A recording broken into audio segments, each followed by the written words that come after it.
Sir, आज आपण आढावा बैठक घेतली आहे. आजच्या बैठकीमध्ये शिवसेनेची काय भूमिका आहे? पिंपरी चिंचवड शहरात शिवसेना महायुतीत लढणार आहे की स्वतः एकटी लढणार? आजची बैठक ही युती कोणाबरोबर करावी यासाठी नव्हती. महायुतीमधला शिवसेना हा प्रमुख घटक पक्ष आहे. शिवसेनेला देखील स्वतंत्र अस्तित्व आहे आणि त्या धनुष्यबाणाच्या निशाणीवरची सभासद नोंदणी ही प्रत्येक महाराष्ट्रामध्ये प्रत्येक तालुक्यामध्ये व्हावी यासाठी आम्ही सगळे मिळून एकनाथ शिंदे साहेबांच्या नेतृत्वाखाली मेहनत करतो आहे.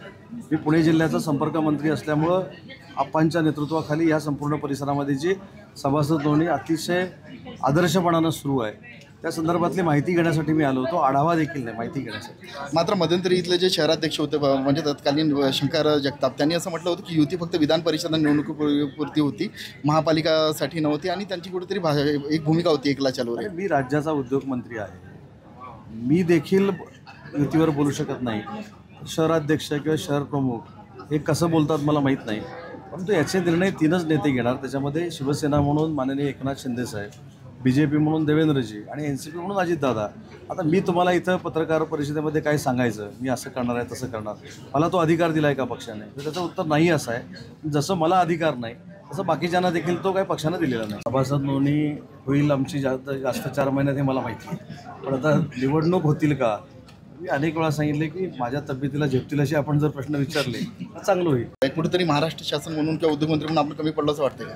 सर, मी आपल्याला एक विनंती करतो की 3076 कोटीचा प्रकल्प एखाद्या राज्यामध्ये गेला त्याच्यावर आपण एवढं कोणतरी बोलतो म्हणून त्याचा उहापोह करतो, परंतु दावोसवरनं 15,70,000 कोटीची आम्ही जी इन्व्हेस्टमेंट आणली, हुंदाईसारखा प्रकल्प आला, आईस्क्रीम कंपन्या मोठ्या पद्धतीनं आल्या, महिंद्राचं एक्सपान्शन करण्याचा निर्णय घेतला, टाटाचा एक्सपान्शन करण्याचा निर्णय घेतला, डेटा सेंटरमध्ये आपण मोठं काम करतो आहे, याची चर्चा देखील सकारात्मक झाली पाहिजे. सर, हा एक मोठा प्रकल्प होता, कोट्यावधी हजार रुपये. पण 15,70,000चे आणले त्याचं काय? ते पण आणले ना.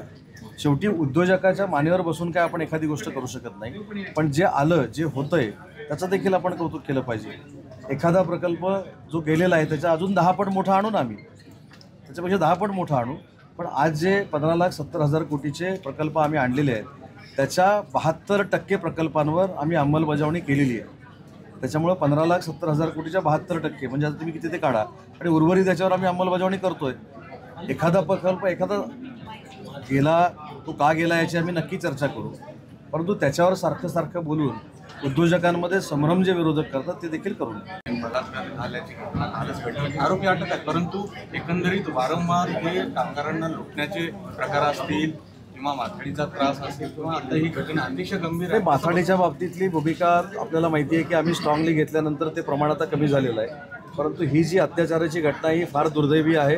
अशी नीच प्रवृत्ती खेचून काढली पाहिजे. मी स्वतः इथं आल्यानंतर CPंशी देखील फोनवर बोललेलो आहे.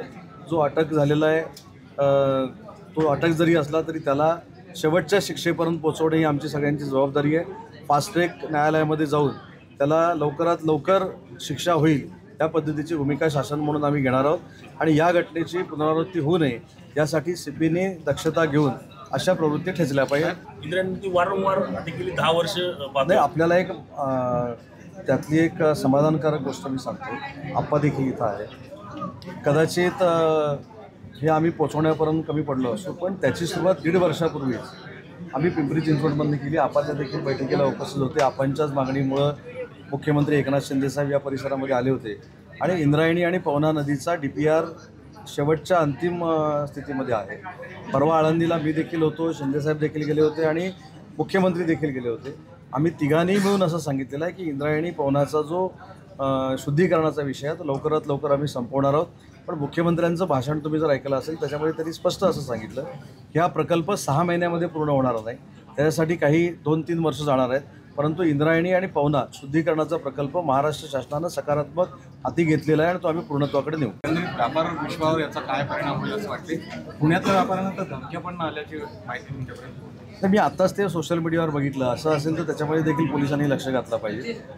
एक पहिलं महत्त्वाची गोष्ट आहे की आपला देश जो आहे तो परवाच्या युद्धामध्ये आपल्या लक्षात आलं असेल किंवा युद्धजन्य परिस्थितीमध्ये लक्षात आलं असेल की आपण जी काही शस्त्र वापरली ती मेक इन इंडिया होती.